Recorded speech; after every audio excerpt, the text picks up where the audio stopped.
ജീവിതത്തിൽ ഒരിക്കൽ പോലും ഈ ഫ്രൂട്ട്സ് കഴിക്കാൻ പാടില്ല. കഴിച്ചു കഴിഞ്ഞാൽ നിങ്ങളുടെ മരണത്തിന് വരെ കാരണമാവുന്ന പഴങ്ങളാണിവ. അഥവാ നിങ്ങൾ കഴിച്ചാൽ നീ തീർന്നു. കാരണം അത്രത്തോളം ടോക്സിക് ആൻഡ് പോയിസണസ് ആണ് ഈ ഫ്രൂട്ട്സുകൾ. First one is ackee fruit. ഇത് ട്രോപ്പിക്കൽ വെസ്റ്റ് ആഫ്രിക്കയിലെ ഒരു നേറ്റീവ് ഫ്രൂട്ടാണ്. ഈ ഫ്രൂട്ടിലെ എഡിബിൾ പാർട്ട് പ്രോപ്പറായിട്ട് പ്രോസസ്സ് ചെയ്ത് കഴിക്കുകയാണെങ്കിൽ അത് സേഫാണ്. എന്നാൽ ഇത് പ്രോസസ്സ് ചെയ്യാതെ കഴിക്കുകയാണെങ്കിൽ അത് നിങ്ങളെ വൊമിറ്റിങ്ങിലേക്കും ക്ഷീണത്തിലേക്കും തലകറക്കത്തിലേക്കും മരണത്തിലേക്ക് വരെ എത്തിക്കും. The second one is manchineel fruit. Central അമേരിക്കയിലെ കരീബിയൻ ദ്വീപുകളിൽ മാത്രം കൂടുതലായി കാണപ്പെടുന്ന ഒരുതരം പഴമാണ് ഈ മഞ്ചിനീൽ ഫ്രൂട്ട്. ഇത് ഹൈലി ടോക്സിക് ആയിട്ടുള്ള ഫ്രൂട്ടാണ്. അത് മാത്രമല്ല ഇതിൻ്റെ പ്ലാന്റിൻ്റെ ഒരു ഭാഗം നമ്മുടെ ദേഹത്ത് തട്ടിയാൽ പോലും സ്കിൻ ഇറിറ്റേഷൻ വരെ ഉണ്ടാകാൻ ചാൻസ് ഉണ്ട്. ഈ ഫ്രൂട്ടിൻ്റെ ഒരു ചെറിയ അളവ് നിങ്ങൾ അറിയാതെ വിഴുങ്ങിയാൽ പോലും നിങ്ങൾക്ക് ബ്ലൈൻഡ്നെസ് വരെ ഉണ്ടാവും.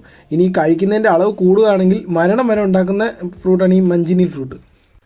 Third one is deadly nightshade fruit. പേര് കേൾക്കുമ്പോൾ തന്നെ ഇതിൻ്റെ ടോക്സിസിറ്റി എത്രത്തോളം ഉണ്ടെന്ന് നമുക്ക് ഊഹിക്കാവുന്നേ ഉള്ളല്ലേ. ഈ പേര് പോലെ തന്നെ ഹൈലി പോയിസണസ് ആയിട്ടുള്ള ഒരു ഫ്രൂട്ടാണിത്. ഇത് എത്രത്തോളം ടോക്സിക് ആണെന്ന് ചോദിച്ചാൽ ഈവൻ നിങ്ങളൊരു ചെറിയ എമൗണ്ട് മാത്രമേ കഴിക്കുന്നുള്ളെങ്കിൽ പോലും അത് നിങ്ങളെ ഹാലുസിനേഷൻ്റെ പീക്ക് ലെവലിൽ എത്തിച്ച് നിങ്ങളുടെ മൈൻഡിനെ വരെ കൺഫ്യൂസ് ആക്കും. ഇനിയിപ്പോൾ കഴിക്കുന്ന എമൗണ്ട് വല്ലതും കൂടുകയോ മറ്റോ ചെയ്താൽ അത് നിങ്ങളുടെ മരണത്തിന് വരെ കാരണമാവും. അത്രത്തോളം ഡെഡ്ലി ആയിട്ടുള്ളൊരു ഫ്രൂട്ടാണിത്. ഇതിലും പോയിസണസ് ആയിട്ടുള്ള ഫ്രൂട്ട്സിനെ നമുക്ക് പാർട്ട് 2 കാണാം. അതിനുവേണ്ടി ഒരു ലൈക്ക് അടിച്ചിട്ട് ഇതിലേതെങ്കിലും ഫ്രൂട്ട്സ് നിങ്ങൾ കണ്ടിട്ടുണ്ടെങ്കിൽ കമൻറ്റിൽ അറിയിക്കൂ. ശരി, അപ്പോൾ